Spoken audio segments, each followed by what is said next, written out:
YouTube friends, what is going on? We are back with a brand new video. Yeah, video. Today, I wanted to share with you a snippet from episode 177 with my friend Sarah Hayes. Sarah owns a creative agency out in the state of Washington.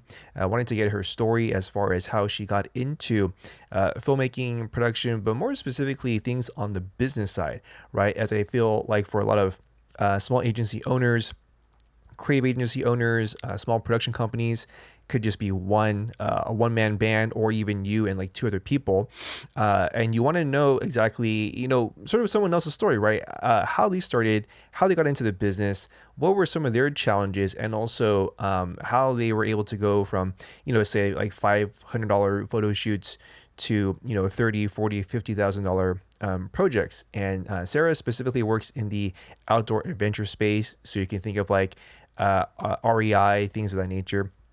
And so I wanted to share this snippet with you guys. I'll have a link in the description for the full episode for Sarah's episode. Again, very, very insightful person to learn from. And also you can follow her on Instagram, as well as checking out some of her work on her website. So with that being said, I will go ahead and let this short snippet play out from episode 177 with Sarah Hayes. Yeah, no, I agree. And I think that comes up a lot is like if you don't have something in a certain niche, people think they can't get that project, you know? Mm-hmm. And that's what I hear come up a lot is like the imposter syndrome is like I don't have the accurate portfolio to be hired for this project. And so they go into it with that mentality that like they're not qualified for it anyways, even though they're perfectly capable of doing it. Whereas I had the mentality of, my strongest piece was a short film that I did about dirt biking. Um, that piece has landed me most of the projects that I then, landed after that. And I'd have a call with like a conservation company who's trying to like, take care of the ecosystem and these like microplants. And the video that I show them is dirt biking, which is the exact opposite. You know what I mean? Like that's like counterintuitive. But it doesn't matter what it's about, right? It matters. Can you see that I can string together a compelling story? Do Mm-hmm. my shots look good? Was the color grade? If you can do that in one domain, you can do that in a plethora of projects. And I think that people put too many parameters on what qualifies them to Mm. take on these projects. Definitely. I think that, in terms of like a specific package that you would offer a client per se, it's going to be, at least on my end, highly customizable. I don't do, any kind of cookie cutter packages, I guess, Mm-hmm. because everybody's needs are different. And I think that's the main thing, right? You know, coming from the side that I come from, and I know that this was traditionally normal, but people would list out on their proposal what camera they're going to use to shoot this with. Mm. You know what I mean? And your client, they don't care what camera that you're going to shoot this on. You know what I mean? They care about the end result. They're not hiring you to make a video. They're hiring you to increase their brand awareness, to drive sales, to emotionally connect people to a product or this person who's serving as like the hero of their business. Um, I think that's what you have to speak to, more so than any technical kind of side of things in terms of packaging.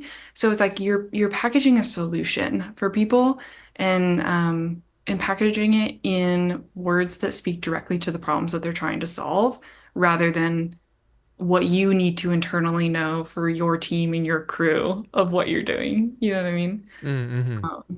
So I think that would be the biggest thing is just speaking to people in the language that uh, makes them feel that they're going to achieve their goals. I think that's a lot of too why people hire people, clients will hire people who charge more because there's this perceived value that they're have a higher chance of getting the outcome that they want to get, you Mm-hmm. know? Whereas somebody off of Fiverr could potentially do just as good a job as I could, but they're more confident that I'm going to do it correctly, right? And I think that that's a big part of it as well, is instilling confidence into your clients that they're getting the outcome that they hired you for.